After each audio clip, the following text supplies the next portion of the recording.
Hello and welcome to GreenBiz Studio. My name's Sarah Golden. I'm Senior Energy Analyst at GreenBiz, and I'm delighted today to be joined by John Keppler, who's Chairman and CEO at Enviva.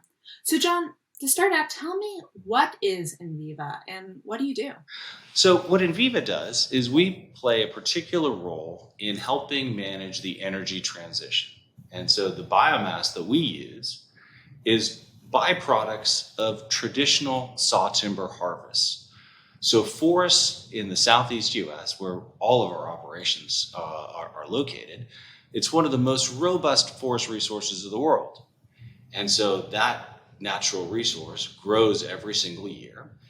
And the byproducts of the things that ultimately become 2x4s and telephone poles and paper and pulp, those byproducts, the tops and the limbs and the understory, we make a product from that natural resource that is used as a drop-in substitute for coal.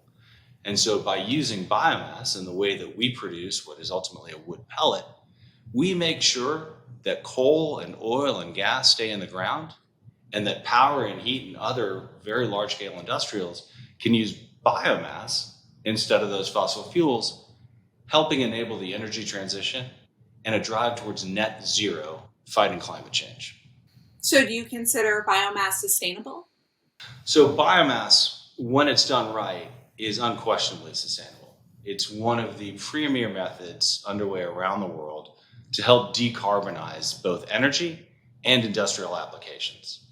It's one of the premier tools in the toolbox of policymakers around the world, and underpinned by long-standing scientific evidence that so long as biomass is harvested and generated sustainably, it can be a very effective tool to mitigating climate change. Every pathway that the UNIPCC has articulated to mitigate the effects of climate change to less than 1.5 degrees Celsius requires greater utilization of biomass, just the way Enviva does it around the world. Yeah, so tell me, how is biomass sometimes not sustainable, and what are you doing to ensure that what you're doing is sustainable? So Sarah, that's an absolutely fantastic question. One of the most important attributes of sustainable biomass is ensuring that the forest resources from which we benefit continue to grow, even after accounting for all of the utilization of those forest resources. So whether the annual harvest from a resource ultimately goes to saw timber, dimensional lumber, telephone poles, paper and pulp, or bioenergy, after taking account for all of the uses of that forest on an annual basis, if that forest has continued to grow, meaning that there's more inventory after accounting for that, then continues to be a net carbon sink. And that's exactly the story of forests in the Southeast United States. These are forest resources that have more than doubled over the last 50 years. In fact, 1.7 tons of wood fiber grows every single year in place of a single ton that was taken out. And so the story is really quite remarkable. It is, in fact, the most robust and sustainable forest resource in the world. And how do we interact with that, and how do we manage that? Well, we put very important guardrails around any wood fiber that we ultimately touch. It starts with our responsible sourcing policy that has very, very strict forest guidelines for us as to where and how and under what circumstances we can procure byproducts from that saw timber harvest.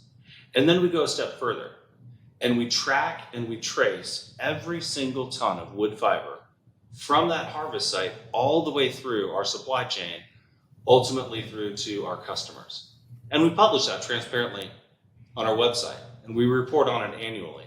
So we can describe with absolute specificity every single tract of wood fiber, what the characteristics of that tract were, who owned it, how old the age class was of the stands that were harvested, the species, where not only the wood fiber that we procured went to, but just as importantly, what all of the other uses of that forest resource were through the entire harvest cycle.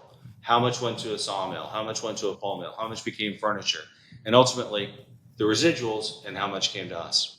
We track it, we trace it, and we publish it. And we're actually innovating one step further in moving the platform that we're on from a more traditional technological solution to a blockchain-based solution that can be interrogated by anyone around the world for an immutable ledger of exactly what happened to that every single ton of wood fiber that was first grown, harvested, and then most importantly, replanted on that forest site for the entire life cycle analysis of our supply chain. That sounds like a lot of work and a lot of tracing that you do within your operations. Do you find, is there a way to quantify biomass overall? Do you think that the majority of users of biomass are using these types of mechanisms to ensure that they are sustainable? How do you think of the market generally and where Enviva fits into all of that? Well, what we'd like to maintain is continued leadership on that point, right? This is a part of the circular bioeconomy that is essential to continuing to mitigate the effects of climate change. And we have to make sure that not only we are doing it right, but everyone in the industry is doing that right as well. And so not only do we do this for our own account, but we're very open and we share all of these learnings and all of these key processes and principles with all of our colleagues in the industry, both downstream the supply chain to our customers, as well as educating landowners and loggers and all others in the forest product sector about how we think we can do it best and even make that better. So whether it's training programs, development of new best management practices and harvesting, ensuring that you have great transparent clarifications on where areas of the forest are really special and whether they're high conservation value areas or areas where there are particular species that you need to make sure you not disturb. We want to make sure that everyone is operating by those same essential guardrails because forests, they're such a critical part of managing climate change. We need to make sure that not only are they healthy and robust, but even after the forest products activity, they continue to grow and prosper in the same vibrancy and robust nature that they did before the forest products sector existed. Very true. You had mentioned this as a drop-in fuel that could potentially displace other sources like coal. Can you give me an idea of what the carbon intensity difference is for biomass versus a fossil fuel, and also the potential for biomass to displace fossil fuels in some of the heavy industry applications? Yeah, Sarah, fantastic question. This is an industry that really emerged to help serve the decarbonization efforts of large-scale power and heat generators around the world. These are very large coal-fired assets that provide for a really important component of the energy mix, and that is baseload and dispatchable power and heat. So while wind and solar have continued to see fantastic adoption curves, one of the big challenges is the intermittency associated with that. And so large-scale coal-fired and other fossil fuel-fired generating plants have existed to manage that intermittency, really help those grids maintain stability, reach peak generating profile, as well as they're always available. Because even when the sun doesn't shine or the wind doesn't blow, people still need power and heat. And so these assets have traditionally been fossil fuel-fired. But because of the renewable resource that we're able to aggregate and make into a product that is a drop-in substitute for that coal, these major power generators are able to keep the lights on and the heat generated regardless of the other ambient weather conditions. So very, very valuable.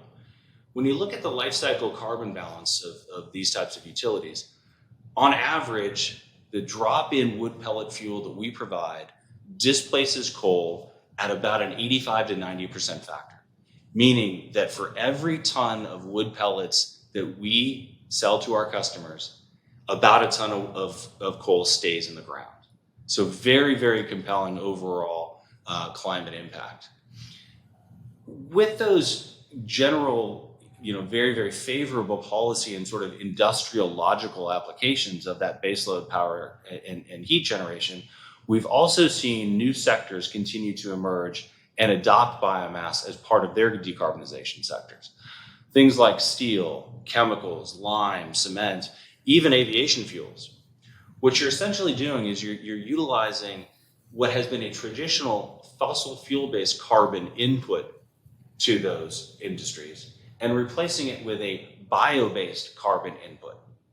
Ultimately, it's the same hydrocarbon chains, but there's ones that have been generated on the basis of natural resources, the growth of trees, as compared to sequestered carbon in the case of coal oil, and natural gas. And so in these very difficult to decarbonize sectors, biomass is really one of the only ways for them to realize their own net zero and decarbonization goals. We're very, very proud to be a part of that. Well, thank you so much for coming in and shining some light on this issue that I hear so much about, and appreciate the work that you're doing and the way that you're thinking about this. So once again, I am joined today by John Keppler from Enviva, and until next time, I'm Sarah Golden. Thanks so much for your time today, Sarah.